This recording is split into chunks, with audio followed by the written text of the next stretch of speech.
Primeiro livro do profeta Samuel, o juiz Samuel e o sacerdote Samuel, capítulo 1. Hoje não vou falar sobre o Abraão, nós retornaremos. Eu quero falar sobre depressão, ansiedade. Vocês não conhecem ninguém com isso, né?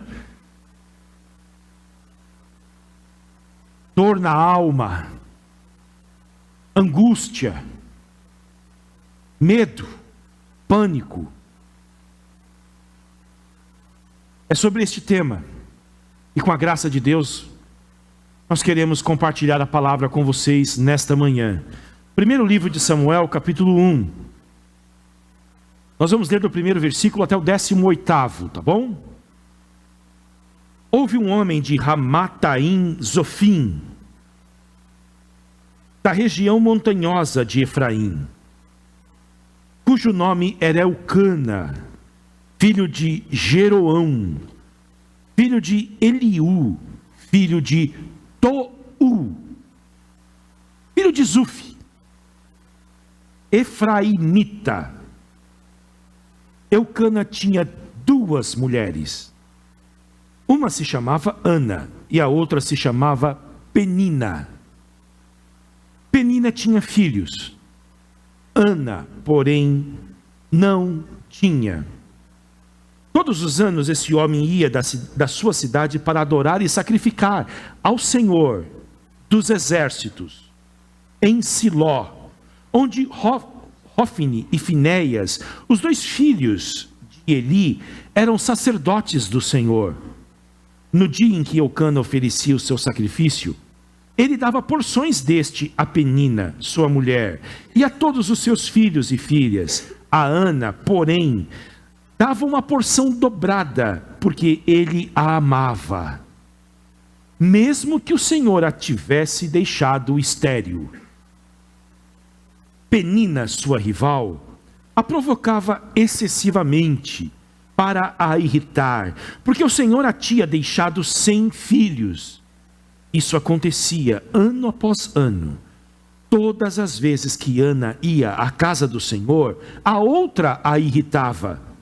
Por isso Ana se punha a chorar e não comia nada. Então Elcana, seu marido, lhe disse: Ana, por que você está chorando? E por que não quer comer? E por que está tão triste? Será que eu não sou melhor para você do que 10 filhos? Imagine se ela respondesse.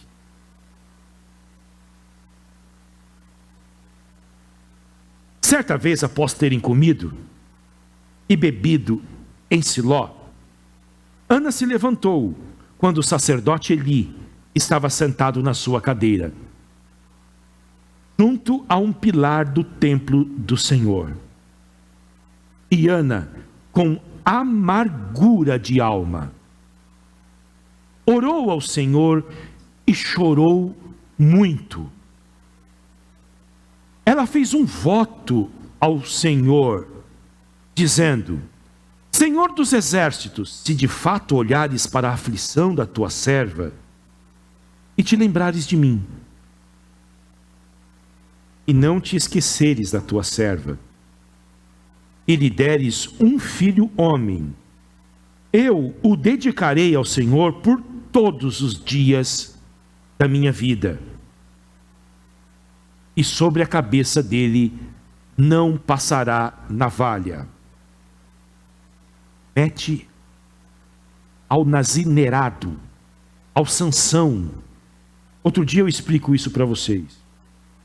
Ana continuava a orar diante do Senhor, e o sacerdote Eli começou a observar o movimento dos lábios dela, porque Ana só falava em seu coração. Os seus lábios se moviam, porém não se ouvia voz nenhuma. Por isso Eli pensou que ela estava embriagada, e lhe disse: até quando você vai ficar embriagada? trate de ficar longe do vinho. Porém Ana respondeu: não, meu senhor. Eu sou uma mulher angustiada de espírito. Não bebi vinho nem bebida forte. Apenas estava derramando a minha alma diante do Senhor. Não pense que essa tua serva é ímpia. Eu estava orando assim até agora, porque é grande a minha ansiedade e a minha aflição. É grande a minha ansiedade e a minha aflição. Então ele orou. Então ele disse: vá em paz, e que o Deus de Israel lhe conceda o que você pediu. Ana respondeu: que eu possa encontrar favor aos seus olhos. Então ela seguiu o seu caminho, comeu alguma coisa, e o seu semblante já não era mais triste. Amém. Senhor, com reverência nós estamos aqui nesta manhã para ouvir a tua voz. Aquiete o nosso coração, Senhor. Aquiete a nossa alma. Tira a inquietação que há dentro de nós, por amor do teu nome. E fale conosco, Senhor, diante de um tema tão sensível. E que, ó Deus, cada vez mais toma parte das nossas vidas. E nós queremos que o Senhor nos cure. Nos fale nesta manhã. Em nome de Jesus. Amém. Neste mês de setembro, a sociedade é conscientizada sobre os dramas das doenças emocionais. E com razão. E se tem algo que eu entendo que a igreja precisa tanto, é de uma boa teologia sobre os problemas emocionais. A igreja precisava de grandes teólogos. Quando eu digo teólogo, eu remeto não aos homens da academia, com seus doutorados, mas homens que fazem jus à palavra teólogo, desde o início. Homens que oram e conhecem a Deus. Não que a gente descarte a academia, a pesquisa, a ciência.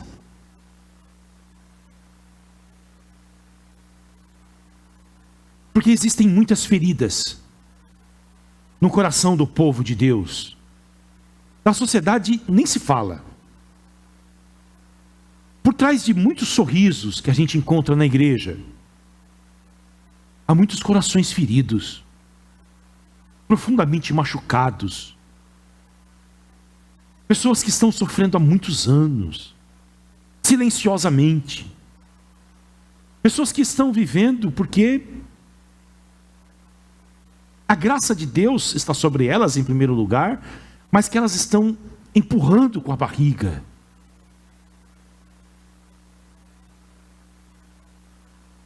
Eu quero dizer para você que ter depressão não é pecado. Ter ansiedade também não. Embora toda dor, toda doença é decorrente do pecado original. Não era para ser assim.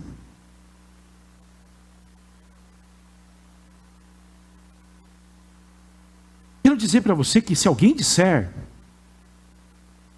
que ter angústia, ansiedade é falta de fé, se ela estiver usando óculos, você tem que dizer para ela também. Tua falta de visão, teu astigmatismo, tua miopia, também é falta de fé.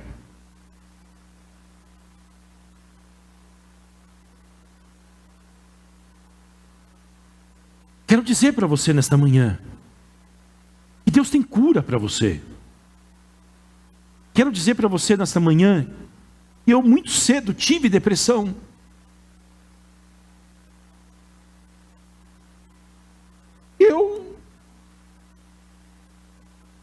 19 anos de idade, recém-chegado à igreja. Cheio tanta coisa da infância e da adolescência, a revolta, as coisas não explicadas da alma. E o quanto eu chorei. Quantos pensamentos horríveis na minha cabeça. Quantas noites mal dormidas. Jesus me curou. Jesus me libertou daquilo que é chamado de o demônio do meio-dia. Uma tristeza que você não sabe de onde vem. Uma dor que não é curada com remédios. E de um vazio profundo na alma, e nada é capaz de saciá-lo.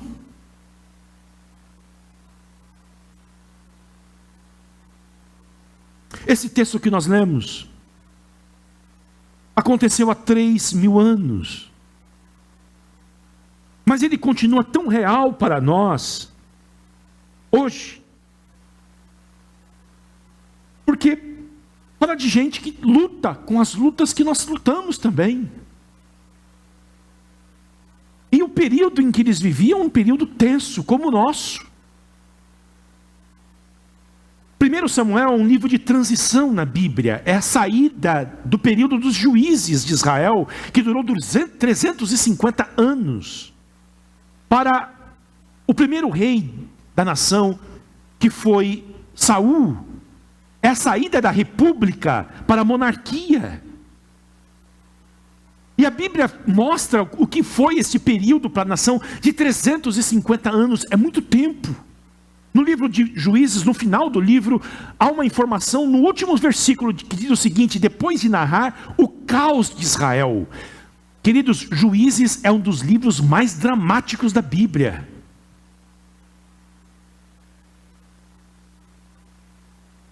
Juízes 21, 25 diz o seguinte: e naqueles dias não havia rei em Israel, e cada um fazia o que achava melhor.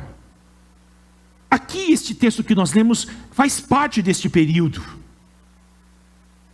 em que o povo ansiava por um rei e acreditava que os dias seriam melhores se houvesse um rei em Israel.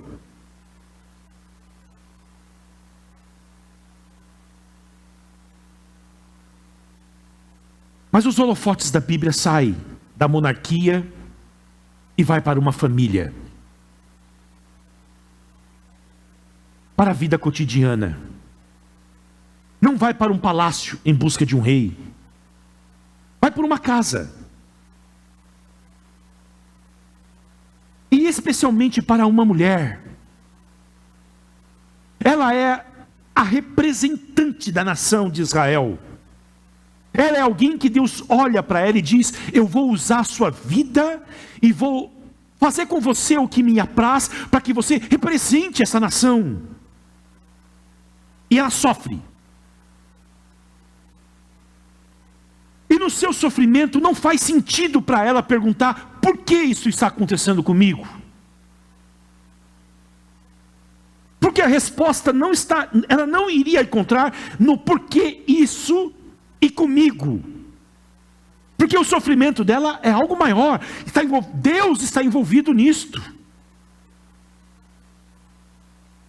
E ela é um reflexo da nação de Israel. Na verdade, Ana, esta mulher que nós acabamos de ler, que era estéril, que não podia ter filhos, ela é um reflexo de uma nação. A sua vida física representa a situação espiritual de Israel, neste período tenso dos juízes, de uma nação estéril espiritualmente, de uma nação que foi incapaz de dar filhos espirituais para Deus.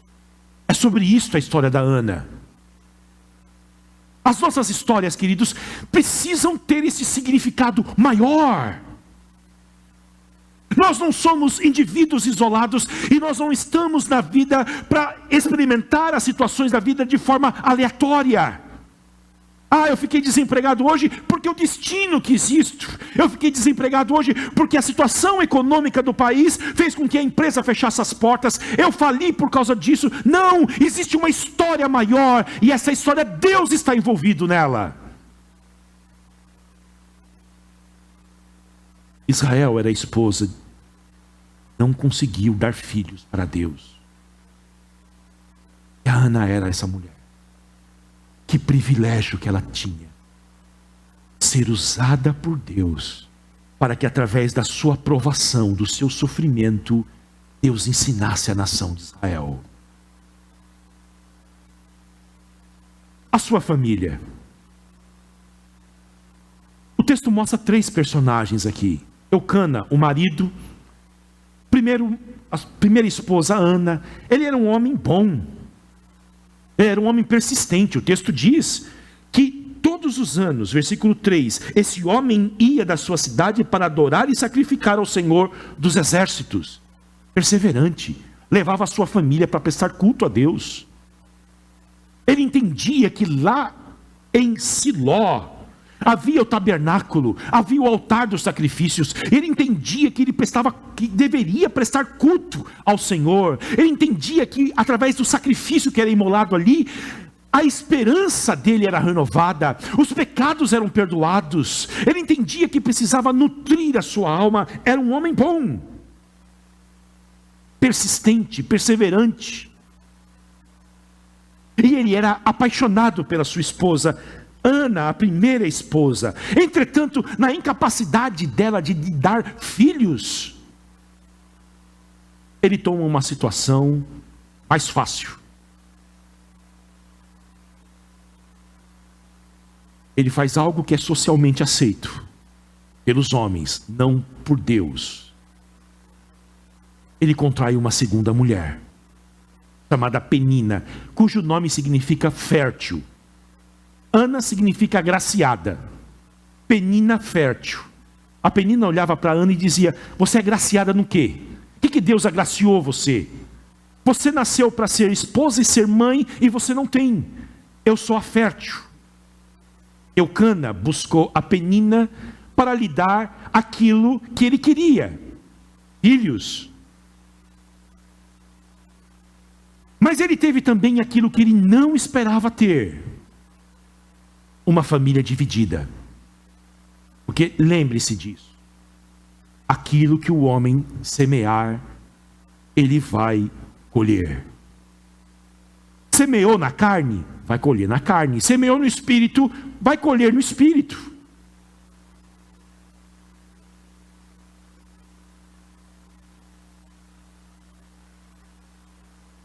Ele tem agora uma casa dividida. 2 mulheres brigando, uma ferida profundamente, e tudo que ele tenta fazer para consertar é em vão. Porque quando ele ia prestar culto a Deus, queridos, e isto era um evento da família. É como tirar férias aqui para nós. Ele ia prestar culto a Deus, levava os animais, oferecia em sacrifício, recebia uma porção daquilo. Então ele fazia um churrasco, e aí ele tinha que dividir a carne. A Penina recebia uma porção menor, ela e os seus filhos. E ele dava uma porção maior para a Ana, que era sozinha. É como se você estivesse sentado na mesa, e o churrasqueiro, que é o seu marido, ou desse para o teu filho pequeno 3 bifes de picanha desse tamanho, e para você desse um pedaço de linguiça. E a falta de discernimento dele é muito grande, porque a Ana não comia, e ele dava a porção maior para ela, e a Penina com os filhos faminta, a porção menor. E isto, queridos, mostra que o homem não tem capacidade com forças naturais de resolver o problema do pecado. Isto aflorava a rivalidade das mulheres.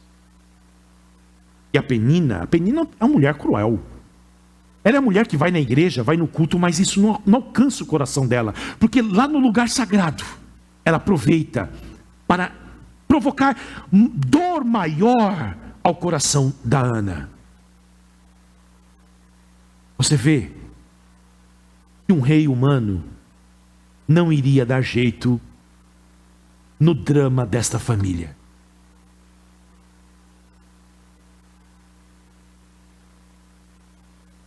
Agora o texto vai mostrar também a dor profunda da Ana. E aqui, queridos, que nós entramos. Embora isso tenha acontecido há 3.000 anos, essas histórias são tão reais para nós. Porque há medos, esperanças frustradas, dores na alma. E o texto vai mostrar a situação emocional desta mulher. Versículo de número 7, olha só. Isso acontecia ano após ano. Todas as vezes que Ana ia à casa do Senhor, a outra irritava. Por isso Ana se punha a chorar e não comia nada. Choro e ausência de apetite.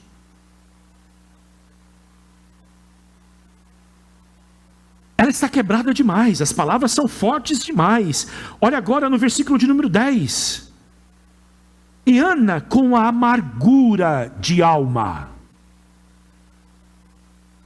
orou ao Senhor e chorou muito. Versículo de número 11. Ela fez um voto dizendo: Senhor dos exércitos, se de fato olhares para a aflição da tua serva, aflição, amargura, choro, ausência de apetite.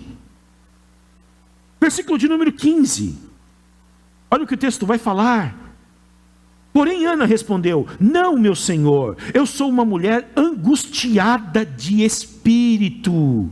Não bebi vinho, nem bebida forte. A situação de Israel é tão dramática que o maior líder espiritual daquela nação, que é o sacerdote Eli, ele cumpria a função de um rei, de um juiz, de um sacerdote e de um profeta. Ele não sabe diferenciar uma pessoa bêbada para uma mulher que ora. E por causa disto, Israel está desse jeito. Ele diz: pare de beber, você bebe demais, por isso você está desse jeito. E ela diz: não, meu senhor, eu sou uma mulher angustiada de espírito. E isto remete ao dia de Pentecostes, quando o Espírito Santo é derramado. E as pessoas olham o fervor, a oração, as palavras gloriosas dos discípulos de Jesus, e a reação deles é: eles estão todos bêbados. Aqui o texto está dizendo, como lá em Atos dos Apóstolos, Israel é uma nação paganizada. Israel não sabe discernir os caminhos do Senhor. Eu sou uma mulher angustiada de espírito. Eu não bebi vinho nem bebida forte, apenas estava derramando a minha alma diante do Senhor. Versículo 16. E não pense que esta sua serva é ímpia. Eu estava orando assim até agora, porque é grande a minha angústia e a minha aflição.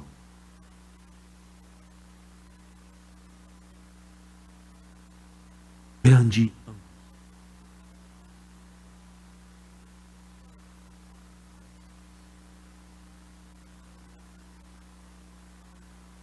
Agora, talvez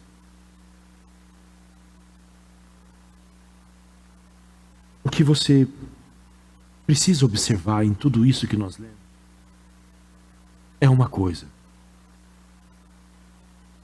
é que Deus estava envolvido até as medulas no sofrimento da Ana.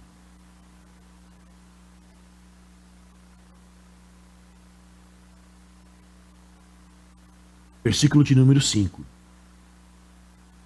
A Ana, porém, dava uma porção dobrada, porque ele a amava.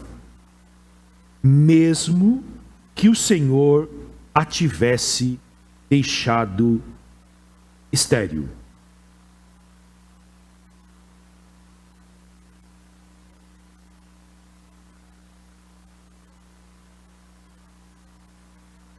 O sofrimento da Ana não é fruto da contingência da vida. Não é fruto de forças aleatórias do destino. Das pessoas do signo de Sagitário. E naquele mês sofre aquilo. Não. A situação de dor e de aflição da Ana foi provocada por Deus.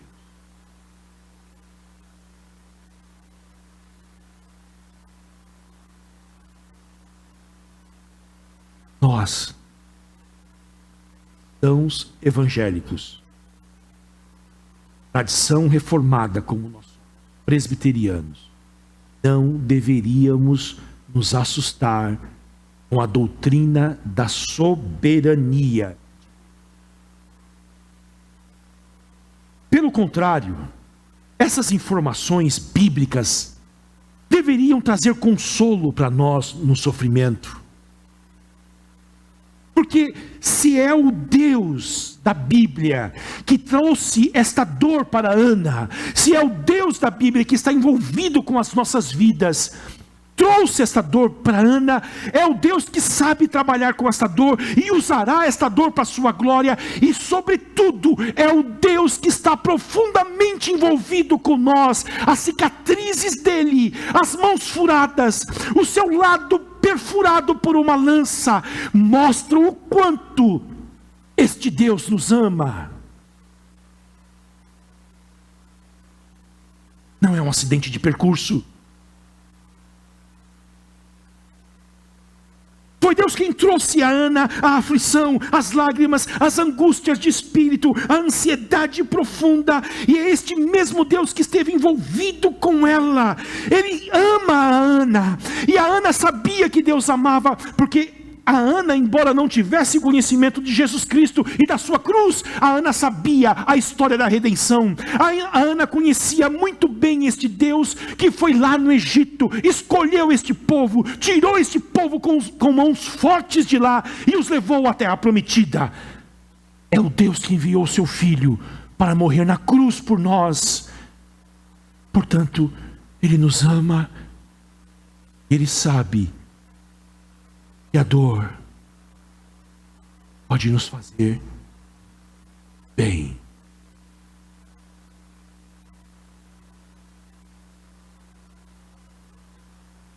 A soberania de Deus não deve nos levar ao ressentimento silencioso, entendendo que estes planos de Deus são fruto de alguém malvado, alguém com uma ira contra nós. Deus é santo, Deus é bom, Deus é fiel, todos os seus planos são bons. Esse Deus é bom demais para cometer o mal, esse Deus é sábio demais para errar. Ele planeja as tristezas para o seu povo, para o nosso bem. Ele é cheio de misericórdia para os quebrados, Ele é cheio de amor para os aflitos. Nós deveríamos descansar na doutrina da soberania de Deus, quando o sofrimento e a dor, as provações batem à nossa porta.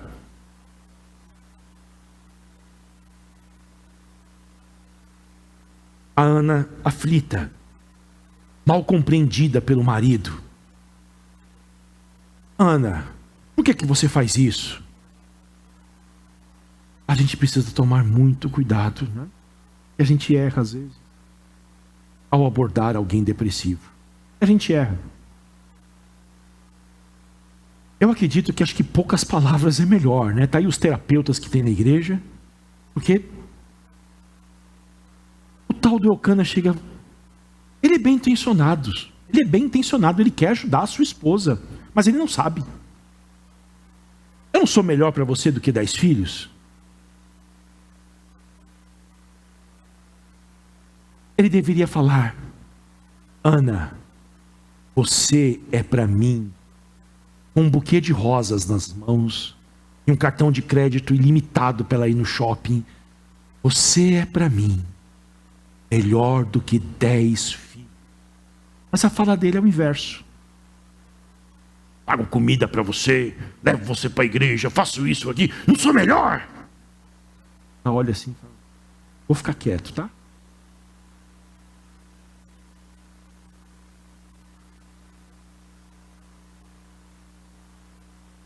Mal compreendida pelo pastor da igreja dela.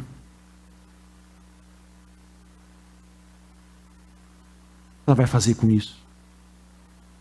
Será que ela foi para o Instagram? Desabafar as mágoas dela? Será que ela foi tomar uns goró na noite com as amigas? A Ana foi orar.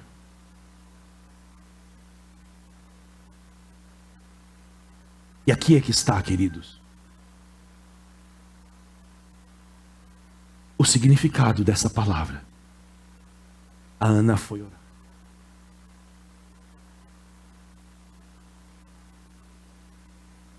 A Ana sai do reino das perguntas dos homens. Por quê? Eu não tenho filhos. Isso até hoje aflige as mulheres. Nós precisamos ser tão cuidadosos com isso. Mas naquela cultura afligia 1000 vezes mais.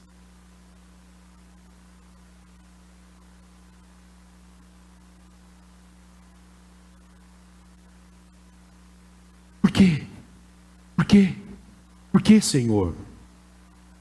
Ela sai deste universo em que acusam ela e que talvez também ela se sentisse profundamente acusada e fazendo tantas perguntas. Ela vai para o ambiente daquele que tem todas as respostas. Ela vai orar. Semana a minha esposa falou uma frase do John Piper, pastor americano, que a gente gosta tanto. Ela disse o seguinte: teologia fraca produz mulheres fracas. Ela estava falando com alguém no telefone e ela disse isso. Teologia fraca produz mulheres fracas. As mulheres também precisam estudar muita teologia. Precisam participar muito dos estudos bíblicos na igreja. Precisam ler bons livros de teologia. Porque teologia é sobre Deus e sobre todos os aspectos da sua vida.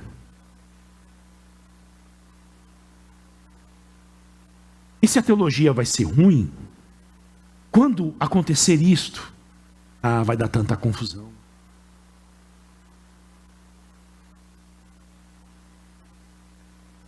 A Ana tem uma boa teologia. Por quê? Porque ela vai orar. O fruto de uma boa teologia é a que nos leva a orar. É a que nos leva a desligar o telefone por um tempo e entrar dentro de um quarto sozinho, sozinha, e orar.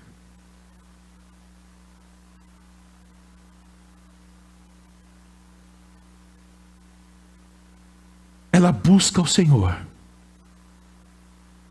E olha o que ela diz. Versículo 11. Ela fez um voto. Hoje eu não vou explicar isso, mas outro dia eu digo. O significado disso daqui, fazer um voto. Dizendo: Senhor dos exércitos. Ela tem a ideia de quem é Deus. Deus não é uma deidade de esquina. O Deus de Abraão, Isaac e Jacó não é uma deidade entre outras que existem no panteão dos deuses lá da terra prometida, dos cananeus, dos egípcios, dos babilônios. É o Senhor dos exércitos.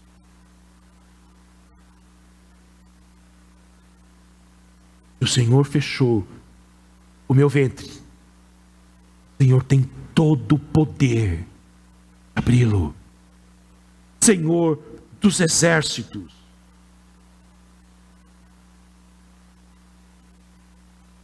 E ela vai orar não porque é um dever, porque a igreja chama para orar, porque o pastor liga para orar. Ela vai orar porque não tem a quem recorrer. Ninguém pode solucionar a sua vida. E aqui é a grande questão de uma boa teologia, mesmo que ela seja ainda tão iniciante, de que a angústia dela não a impediu de orar. E a oração dela nasceu de uma profunda aflição da alma e da sua mente também. Eu imagino os pânicos, os pensamentos acelerados da Ana. E eu quero dizer para você nesta manhã, se você estiver desfrutando de aflições profundas nas suas emoções, você está em um bom lugar para orar.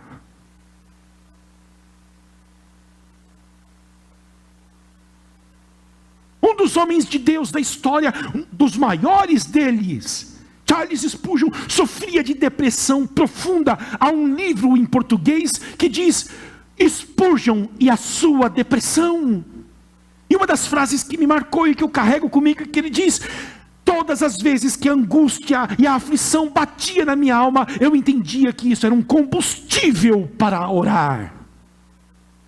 Por que ele falou isso? Porque ele estava ancorado na herança da tradição judaico-cristã, dos salmos de lamento de Israel, em que os salmistas estão desesperados, estão angustiados, eles estão com a alma para explodir, e eles buscam ao Senhor.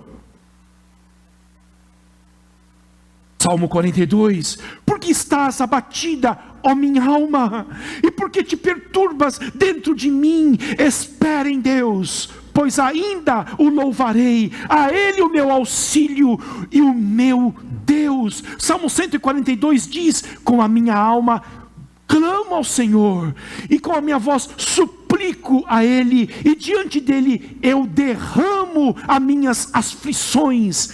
Esta é a nossa herança. Nós, quando estamos angustiados, nós temos a quem recorrer, nós temos a quem bater na porta, e as angústias produzem as melhores orações. Porque orar não é dominar uma técnica para falar com Deus Altíssimo, Criador do universo e augusto. Não. Orar é o grito de uma criança quando está com medo do escuro e vai na cama do pai e diz: Pai, dorme no meu quarto comigo.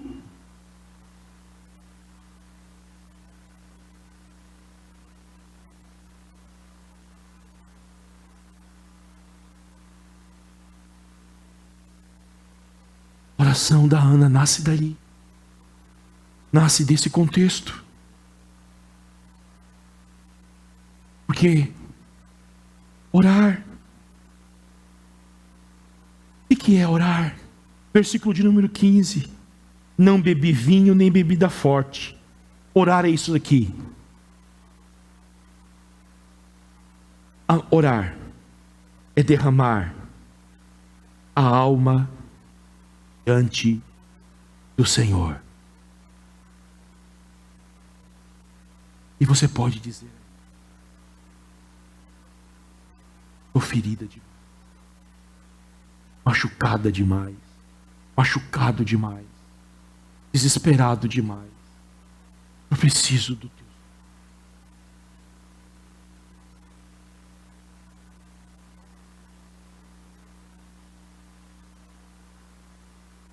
A oração da Bíblia é a oração dos homens e das mulheres que tiveram uma percepção profunda das suas necessidades e uma percepção profunda também do amor de Deus e do poder dele para responder orações.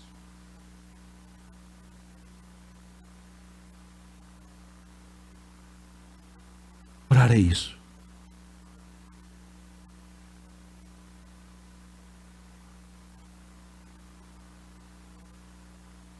Aí o pastor Eli, versículo 17, lhe dá uma bênção. Vá em paz. E que o Deus de Israel lhe conceda o que você... Ana respondeu, que eu possa encontrar favor aos seus olhos. Ela confia na palavra do Eli. Um sacerdote que não estava caminhando com Deus. Mas ela confia, ela crê na palavra, ela aceita a bênção proferida por ele.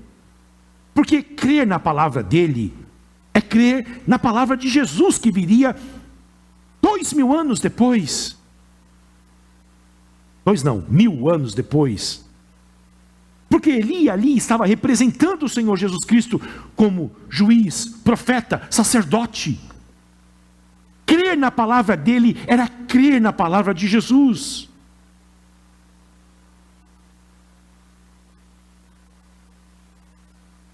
E o restante? Ela seguiu o seu caminho. Comeu alguma coisa. Foi participar do churrasco. Levantou-se. E isso aqui eu acho uma coisa linda demais. E o seu semblante. Que a Bíblia fala do rosto. A alegria faz o quê? Formoseia o rosto. O seu semblante já não era mais o mesmo. Ela foi orar tão carregada, tanta tristeza, tanta amargura, de tanta aflição. Ela levanta do lugar da oração com o rosto adiante de alegria. E olhem, eu só quero dizer isso para vocês. Uma coisa. Nada aqui está sugerindo que ela já saiu da oração com uma barriga de 9 meses de gestação.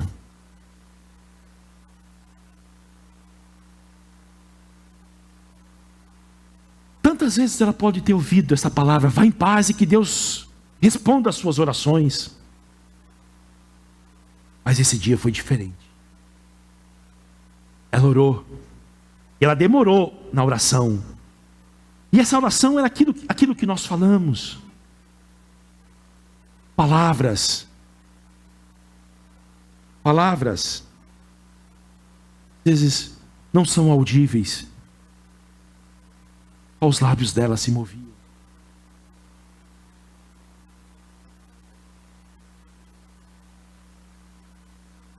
Levantou, foi embora, porque ela entregou o fardo dela ao Senhor. Cumpriu-se na Ana aquilo que 1 Pedro 5:7 diz: lancem sobre o Senhor toda ansiedade. O fardo já não era mais. Não era. Eu vou dizer para vocês que é claro que a situação da Ana aqui não era o bebê, não era se ela seria mãe ou não. É claro que a Ana precisava deste momento e desta experiência profunda com Deus, e de que o Senhor usou a sua esterilidade para ter este momento com ela. Se não fosse a Penina que importunava ela todos os dias, se não fosse a esterilidade, ela nunca teria orado, e a probabilidade dela ser mãe de um dos maiores heróis da Bíblia seriam nulas.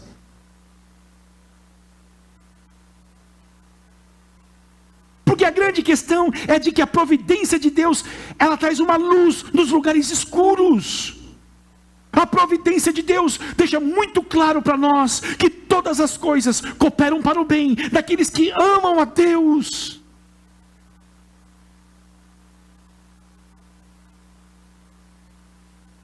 Se Deus nunca tivesse dado um filho para ela, depois dessa oração, ela não iria sofrer.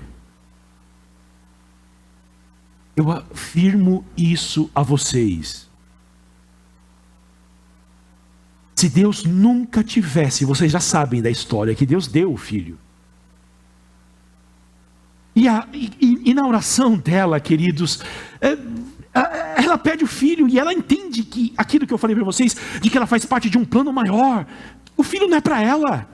Senhor, se o Senhor me der um filho, eu vou consagrar ele ao Senhor. Ele vai ser um nazireu, ele vai ser dedicado ao Senhor todos os dias da minha vida.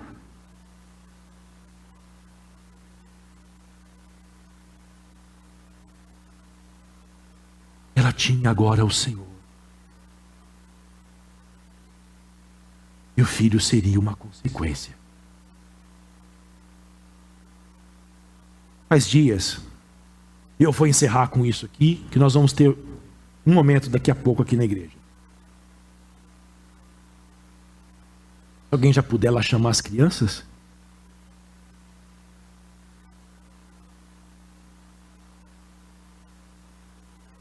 Eu fui levado a estudar e ler sobre uma mulher chamada Ellen Roosevelt. Ela é inglesa.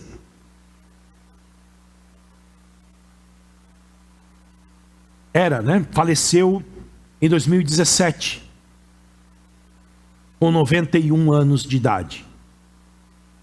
Essa mulher se formou em medicina em Cambridge, e ela fez doutorado em medicina na mesma universidade, uma das referências no mundo inteiro. E um dia Deus a chamou para o campo missionário. Ela estava numa reunião de oração e ela falou: Senhor, a minha vida é tua, e eu entrego ao Senhor o meu diploma, eu entrego ao Senhor os meus sonhos, eu entrego ao Senhor o sonho de ser mãe, o sonho de ter uma família, eu entrego tudo ao Senhor. Ela fez essa oração num culto.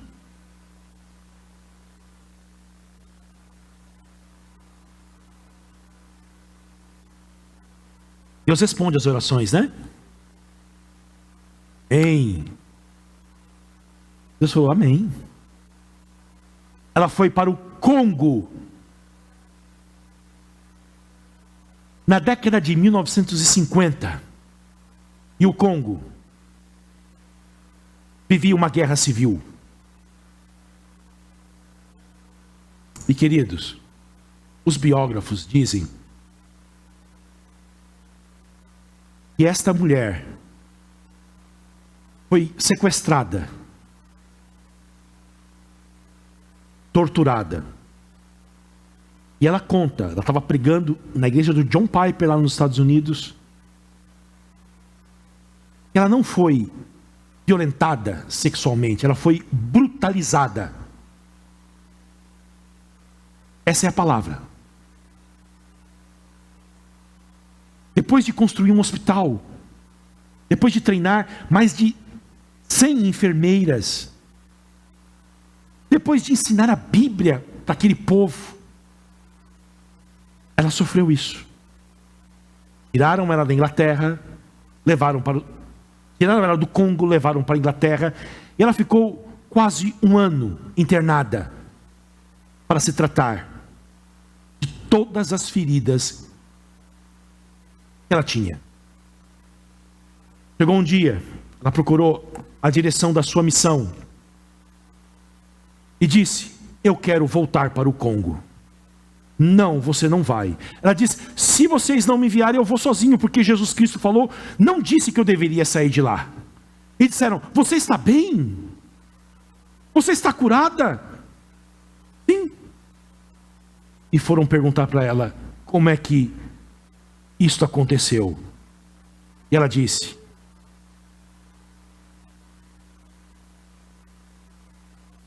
ela se trancou em um dia num quarto para orar e para falar com Deus. E o Senhor dos exércitos da Ana a visitou e disse: Ellen, um dia você orou dizendo que a sua vida era minha, não é? Que o seu diploma era meu, que os teus sonhos eram meus. Você se entregou a mim assim, não foi, Ana? Não foi, Ellen? Então eu posso te falar uma coisa para você? Eu tenho o direito de provar você sem lhe dar nenhuma explicação agora do porquê eu estou fazendo isto com você. Eu tenho o direito de fazer isso com você, Ana, sem te explicar o porquê. Ela disse que levantou e disse: eu estou em paz. Eu estou pronta para voltar e terminar o meu trabalho no Congo. E o Senhor me visitou.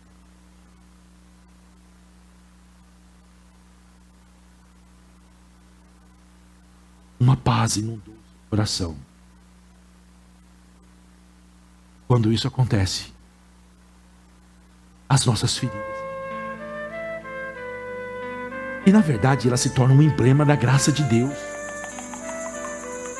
Quando Deus nos visita e a gente está nesse lugar escondido, Ele nos visita, queridos, uma paz, uma alegria inunda a nossa alma, e aquilo que nos feria, aquilo que nos machucava, se torna um troféu da glória de Deus. Talvez o seu coração está despedaçado. Talvez você tenha amargura, aflições, ansiedades. Jesus Cristo é o mesmo. Jesus Cristo da Ana, da Ellen, é o mesmo ontem, é o mesmo hoje, Ele é o mesmo para sempre.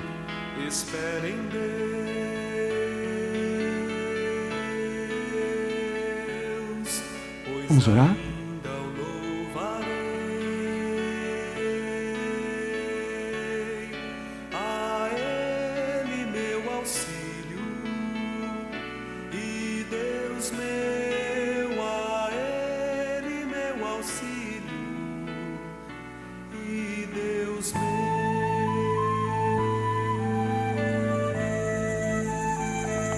Pai querido, nós te damos graças nesta manhã e louvamos o teu nome. Cura-nos, Senhor, e nós seremos curados. Salva-nos e seremos salvos. Faça isso para a tua glória, em nome de Jesus. Amém.